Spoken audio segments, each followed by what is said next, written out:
भाद्र महीना से लेकर आने वाला अगहन महीना के मसान तक ये जो 4 महीने का अभियान है वो संचालन कर रहे हैं। आपके मन में होगा कि पार्टी का महाधिवेशन इसी जेठ महीने में संपन्न हुआ। पार्टी गांव-गांव जाकर, टोल-टोल जाकर अपना सदस्यता अभियान संचालन किया, प्रतिनिधि का छनौट किया और पार्टी का महाधिवेशन किया। फिर ऐसा क्या कारण है कि जसपा नेपाल गांव-गांव में जाकर, टोल-टोल में जाकर एक जागृति फैला रही है, अपने संगठन को चुस्त दुरुस्त कर रही है। दूसरा पार्टी सोए हुआ है, लेकिन हम लोग विगत 4 महीना से हमारे नेता कार्यकर्ता और रात खट करके इस अभियान को सफलीभूत करने के लिए सक्रिय है। हम लोग जनता समाजवादी पार्टी नेपाल इस देश में संघीयता का जननी पार्टी है। इस देश में तमाम वंचित में रहे लोग जो आज तक विभेद में रखा गया था, जिनका प्रतिनिधित्व और पहुंच राज्य के विभिन्न निकाय में, चाहे वो राजनीति में हो, संसद में हो या पालिका में हो, इनका प्रतिनिधित्व और पहुंच कम था। या राज्य के कर्मचारी तंत्र में हो या सेना पुलिस में हो या यहाँ के न्यायालय में हो, हर क्षेत्र में जहां लोगों को वंचित रखा गया था, जिनके साथ विभेद के तहत जिनको प्रतिनिधित्व और पहुंच से वंचित रखा गया था, उनके लिए लड़ने वाला अग्रणी पार्टी है।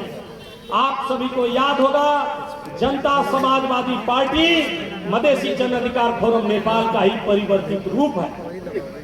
तो जब इस देश में संघीयता, गणतंत्र, समावेशी समानुपातिक निर्वाचन प्रणाली का जननी, संघर्ष करने वाला संवाहक पार्टी के रूप में जनता समाजवादी पार्टी है।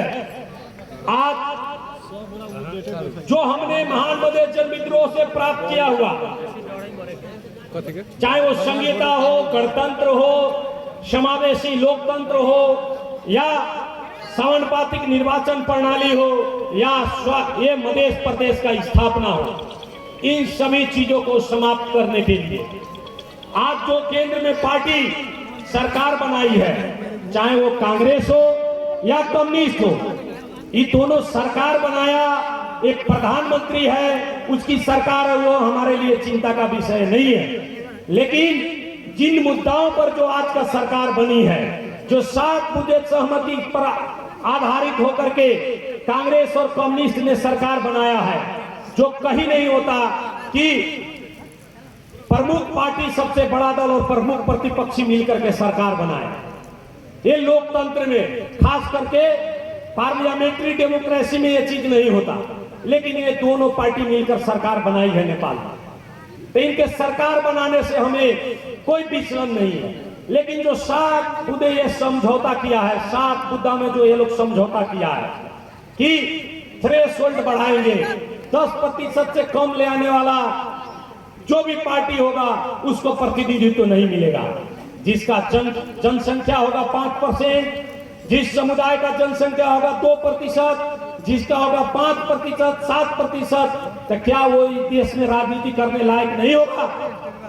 निर्लजता का पराकाष्ठा है कि ये पार्टी जो बहुदलीय प्रजातंत्र के लिए कांग्रेस लड़ा था, आज पीपी कोइराला को लज्जा बोध होता होगा कि जिस पार्टी ने देश में बहुदलीय प्रजातंत्र के लिए लड़ाई की है, उनका चेला लोग, उनके अनुयायी लोग इस देश में दुदलीय व्यवस्था चाहता है।